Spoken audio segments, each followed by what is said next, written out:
పరిషత్ ఉన్నత పాఠశాల కుందుర్తి లాంటి జరిగిన సంఘటన చాలా దురదృష్టకరమైంది. ఈ సంఘటనలో టాయిలెట్ కోసం పాఠశాలను ఆనుకుని ఉన్న ఒక నీటి కుంట దగ్గరికి ఒక విద్యార్థి వెళ్ళడం జరిగింది. 6వ తరగతి విద్యార్థి. ఆ విద్యార్థి పట్టు తప్పి కాలు జారి ఆ కుంటలోని ఒక లోతైన గుంట లాంటి స్థలంలో మునిగిపోవడం. ఆ మునిగిపోవడాన్ని ఆ కుంట పక్కనే ఉన్న ఒక రాతి బండ మీద రాళ్ళు కొట్టే పనిలో నిమగ్నమై ఉన్న ఒక వ్యక్తి చూసి రక్షించడానికి వచ్చారు. అయితే అతను కూడా అది కాపాడలేక తను కూడా నీళ్ళలో మునిగిపోవడం జరిగింది. ఈ రెండు సంఘటనలు జరగడంతో అక్కడ సమీపంలో ఉన్న ఒక విద్యార్థి వెంటనే వచ్చి పాఠశాలలో ఉన్న పీడీ గారిని పిలుచుకొని వెళ్ళడం జరిగింది. పీడీ గారు కూడా వెంటనే ఆ కుంటంతా కూడా ఈత కొట్టి గాలించి అప్పటికి కూడా దొరకకపోతే ఇంకొంతమంది ఈత వచ్చిన విద్యార్థుల సహాయం కూడా తీసుకొని గాలించగా ముందుగా 6వ తరగతి చదివే విద్యార్థి బయటపడ్డాడు. అతనికి కూడా తీసుకోవాల్సిన ప్రథమ చికిత్స ప్రయత్నం అయితే చేయడం జరిగింది. తర్వాత అతను బయటకు వేసిన తర్వాత మరలా తిరిగి కుంటలో వెతికితే అప్పుడు సహాయం చేయడానికి ప్రయత్నించిన వ్యక్తి బయటపడ్డాడు. కానీ అప్పటికే అతను మృతి చెందినట్టుగా గమనిస్తున్నాం. తర్వాత వీళ్ళని తీసుకుని హాస్పిటల్కి వెళ్ళడం జరిగింది. అయితే హాస్పిటల్కి వెళ్ళిన తర్వాత ఇద్దరు కూడా మృతి చెందినారని నిర్ధారించడం జరిగింది. ఇక ఈ విషయానికి వస్తే ఎందుకు ఈ ప్రాబ్లం వచ్చింది అనేది పరిశీలన చేశాము. నేను డిప్యూటీ ఎడ్యుకేషన్ ఆఫీసర్ అనంతపురం, అలాగే నాతో పాటు మండల విద్యాధికారి ఇద్దరు ఉన్నారు, ఇద్దరు కూడా వచ్చారు. అలాగే ఎంపీడీఓ గారు కూడా వచ్చారు, సర్పంచ్ గారు, ఇంకా పాఠశాల కమిటీ చైర్మన్ గారు, తర్వాత స్థానిక ప్రజలు, తర్వాత టీఎన్ఎస్ఎఫ్, ఏఐఎస్ఎఫ్ విద్యార్థి నాయకులు, అలాగే విలేకరులు అందరూ వచ్చారు. అందరూ కలిసి పాఠశాలలో ఉన్న టాయిలెట్లను పరిశీలించడం జరిగింది. ఆ తర్వాత ఆ కుంట ప్రదేశానికి వెళ్ళి అక్కడ ఉన్న విషయాలను కూడా అక్కడ ఏం జరిగి ఉంటుంది, ప్రమాద కారణాలు ఏంటి అని గమనించడం జరిగింది. ఆ కుంటలో కూడా కొంత దూరం వరకు లోతు తక్కువగానే ఉంది. అయితే ఆ మధ్యలో ఒక చిన్న మట్టి దిబ్బ ఉంది, నల్లరేగడి మట్టి దిబ్బ.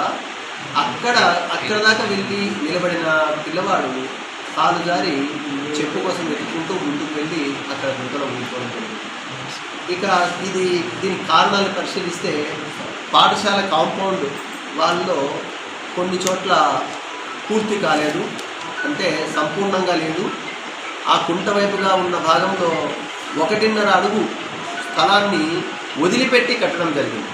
అది కట్టిన తర్వాత పగలగొట్టిండేది కాదు, కట్టడంలోనే ఆ 1.5 అడుగు ఆ కాలంలో ఎందుకు విడిచిపెట్టారో అర్థం కాలేదు. అది ఆ గ్యాప్ని విద్యార్థులు ఇంటర్వెల్ టైంలో ఇచ్చిన టాయిలెట్స్ చాలా తక్కువగా ఉండడం వల్ల 580 మంది విద్యార్థులకు గాను కేవలం 4 టాయిలెట్స్ ఉన్నాయి. అవన్నీ కూడా ఆడపిల్లలకే వినియోగించడం జరుగుతూ ఉంది.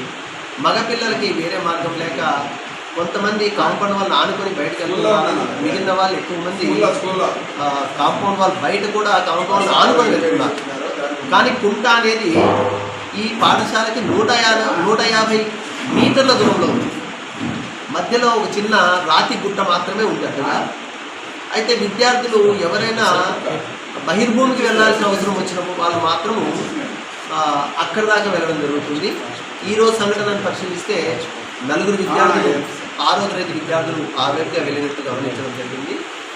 ఆ ఒక విద్యార్థి మునిగిపోగా మిగిలిన విద్యార్థులు పీడీ గారి సహాయంతో సంఘటన స్థలానికి చేరుకోవడము, తర్వాత ఈ సంఘటన జరగడం జరుగుతుంది.